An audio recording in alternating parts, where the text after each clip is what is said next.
Terima kasih atas kesempatannya. Di sini saya akan mau mempresentasikan tugas UAS Teologi PB, makalah tentang gereja menurut kitab Matius 16 ayat 18 dan Matius 17 dan 18. Bab 1, latar belakang. Yesus Kristus adalah Bapa dari segala gereja yang ada. Gereja yang adalah tubuhnya. Efesus 1 ayat 23. Dan Yesus adalah batu karang yang kuat. Di atasnya diletakkan jemaat. Dan organisme gereja mempunyai hubungan yang vital dengan tubuh Yesus Kristus sebagai kepalanya. Yang mulia, ia adalah satu. Satunya kepala gereja dalam gereja segala zaman. Kolose 1 ayat 18, 1 Korintus 12 ayat 27. Dasar gereja adalah firman Allah yang hidup. Yohanes 1 ayat 1 sampai 14. Allah telah menciptakan manusia dan Dia pula yang mendirikan jemaat agar semua umat manusia yang terpanggil dapat terhimpun di dalamnya. Gereja didirikan oleh Yesus sendiri. Matius 16 ayat 18. Jemaat berdiri atas dasar perintah Allah yang hidup, yaitu Yesus Kristus. Dengan latar belakang di atas, penulis merumuskan beberapa masalah sebagai berikut. Yang pertama, pengertian gereja. Yang kedua, gereja menurut kitab Matius 16 ayat 18, Matius 18 ayat 17. Bab 2, pembahasan. 1. Pengertian gereja. Istilah gereja berasal dari bahasa Portugis igreja, yang jika mengingat akan cara pemakaian sekarang adalah terjemahan dari bahasa Yunani kriake, yang berarti menjadi milik Tuhan. Adapun yang dimaksud milik Tuhan adalah orang-orang yang percaya kepada Yesus Kristus sebagai Tuhan dan Juru Selamatnya. Dalam buku Harta dalam Bencana, karangan T.H. van den En memberikan beberapa arti kata mengenai gereja, yaitu kata gereja melalui kata Portugis igreja dari kata Yunani eklesia, bahasa Inggris school, sedangkan Belanda adalah kerk. Sementara itu dalam bahasa Yunani ada satu kata lain yang berarti gereja, yaitu kurakion, berarti rumah Tuhan. Pengertian lain tentang gereja juga dikatakan oleh Calvin bahwa gereja adalah sarana yang diberikan Allah kepada orang-orang percaya yang lemah untuk membina dan memelihara mereka dalam iman. Menurut C.H.R. De Jong dan Jan S. Aritonan mendefinisikan gereja dari beberapa segi, yaitu segi objektif. Gereja merupakan tempat di mana manusia bertemu dengan keselamatan yang diberikan kepada Allah melalui Yesus Kristus. Atau gereja adalah suatu lembaga atau institusi yang mengantarkan keselamatan kepada manusia.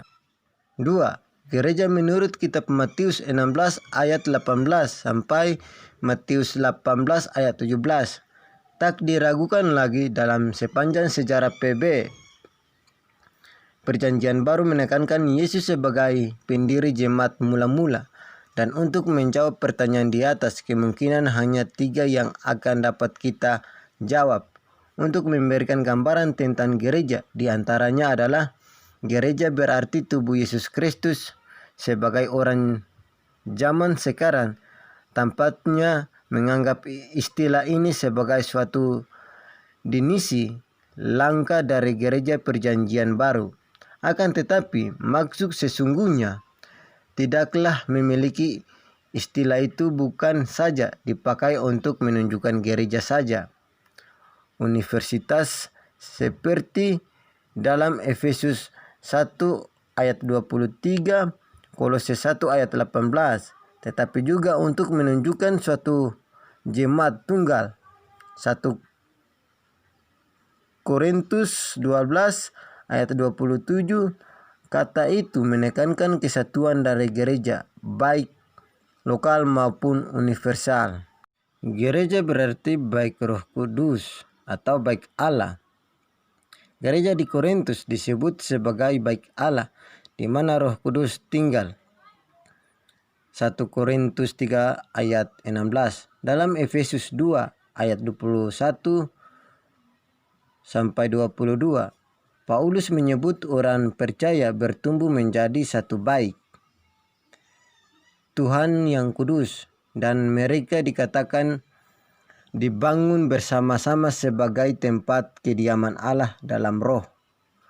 Untuk mengerti lebih lanjut, penulis makalah ini akan membahas detail mungkin agar dapat mengerti dengan mudah apa arti jemaat menurut kitab Matius.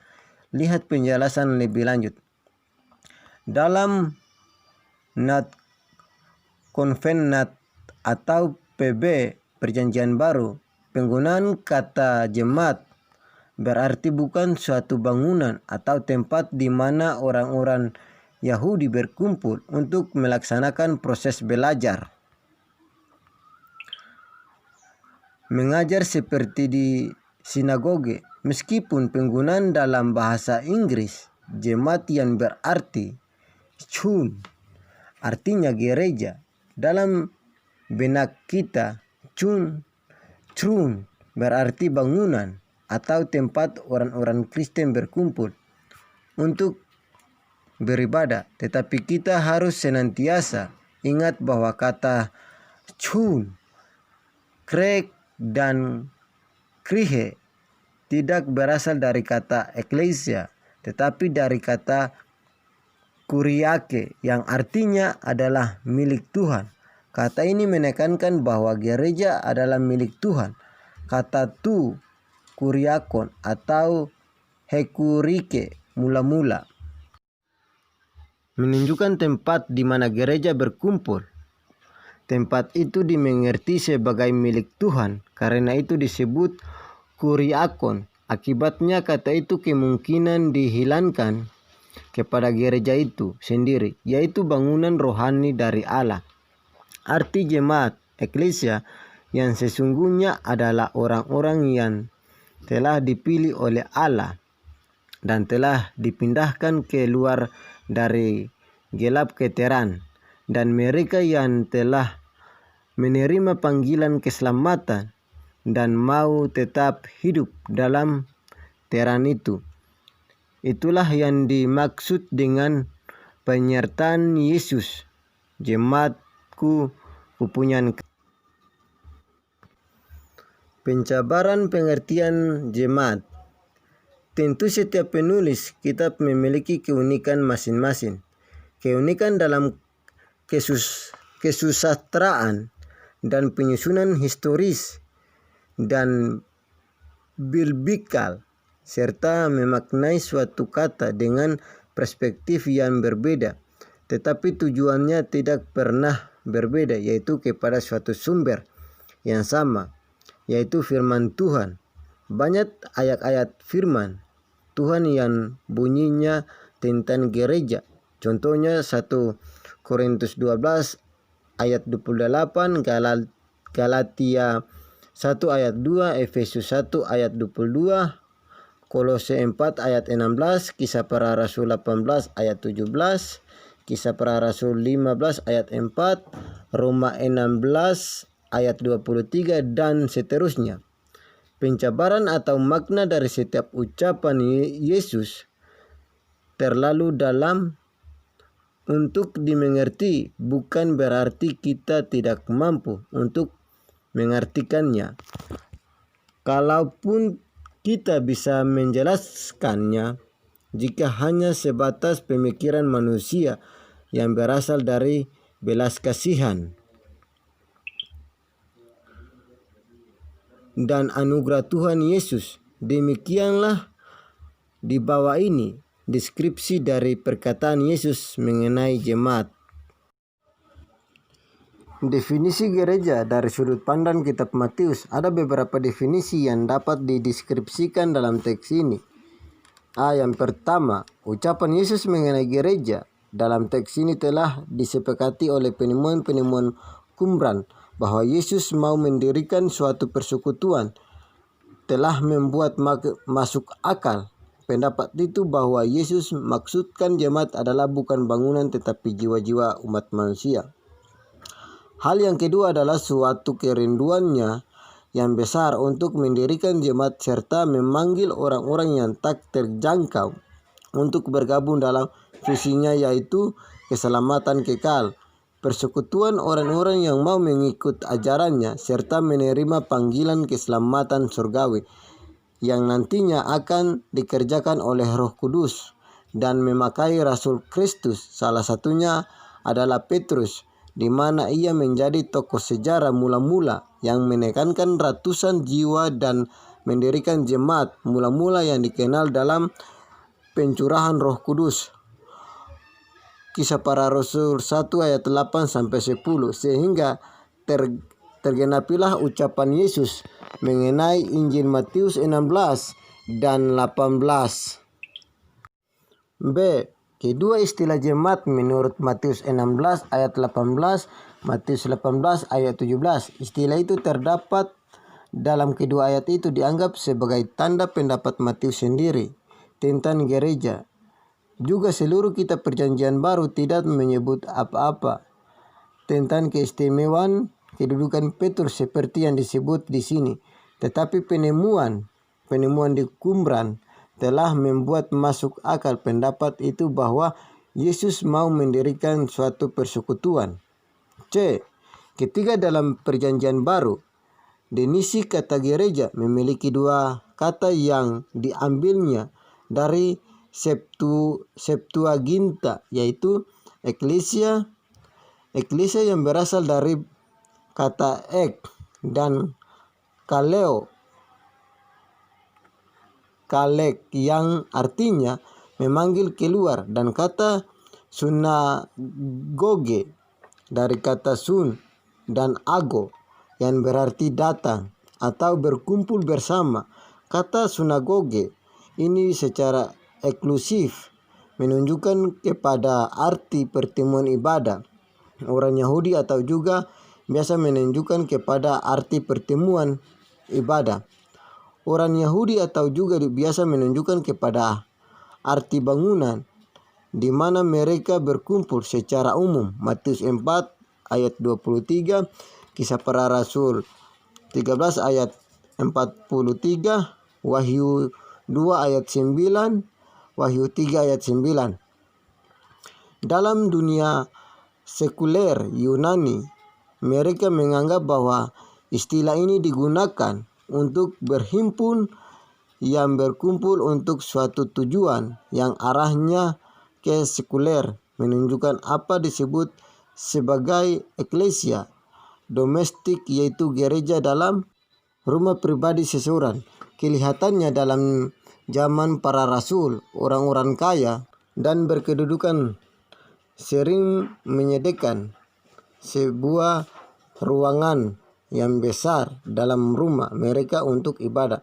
Contoh dari pemakaian kata ini dapat kita jumpai dalam Roma 16 ayat 4 ayat 1, Korintus 16 ayat 19, Kolose 4 ayat 15, Filemon 2.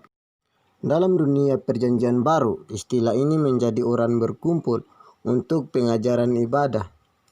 Ini secara luas digunakan untuk gereja universal, tubuh semua orang percaya. Demikian perkataan Yesus, Matius 16 ayat 18b, "Aku akan mendirikan jemaatku." Simon bin Yunus adalah terjemahan dari nama lengkapnya dalam bahasa Aram, Simon Baryona. Manusia secara harahat berarti darah daging, yaitu kepandaian manusiawi. 18 Petrus. Kata Yunani Petros berarti batu, di sini dihubungkan dengan batu karang, Yun Petra. Permainan kata dalam bahasa Aram lebih bagus di mana kata Kepha ditempatkan di belakang kata Petros dan Petra. Kenapa nama Petrus begitu penting dalam hubungannya dengan gereja? karena arti nama Petrus sendiri adalah batu karang, yang artinya bahwa Yesus akan mendirikan jemaat yang kokoh di atas batu karang itu sendiri. Oleh sebabnya, Petrus dianalogikan sebagai batu karang yang kuat dan kokoh. Jadi jelas bahwa dalam Perjanjian Baru, kata gereja tidak pernah digunakan untuk suatu bangunan, suatu demonisasi seperti gereja baptis, gereja presbiteria, atau suatu gereja negara. Berarti dapat disimpulkan bahwa gereja Krul Eklesia terdiri dari orang-orang pilihan yang dipanggil keluar dari masyarakat. Akan tetapi penafsir ini akan meragukan, sebab kata depani yang dipakai itu pada mulanya sekedar menunjukkan bahwa warga negara Yunani sebagai suatu perkumpulan orang-orang yang dipanggil, dan Tuhan Yesus sendiri yang memanggil mereka. Tuhan Yesus adalah yang pertama kali memakai kata eklesia dalam Perjanjian Baru, dan ia memakai kata-kata itu untuk menunjukkan murid-murid yang bersama dia.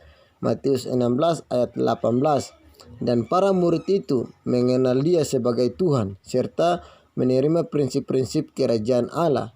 Mereka adalah eklesia dari Mesias Israel yang sejati. Kesimpulan, berdasarkan hasil makalah ini, dapat saya simpulkan bahwa pengertian lain tentang gereja juga dikatakan oleh Calvin, bahwa gereja adalah sarana yang diberikan Allah kepada orang-orang percaya yang lemah untuk membina dan memelihara mereka dalam iman. Gereja menurut kitab Matius 16 ayat 18, Matius 18 ayat 17 tak diragukan lagi dalam sepanjang sejarah Perjanjian Baru, menekankan Yesus sebagai pendiri jemaat mula-mula. Sekian dan terima kasih. Shalom.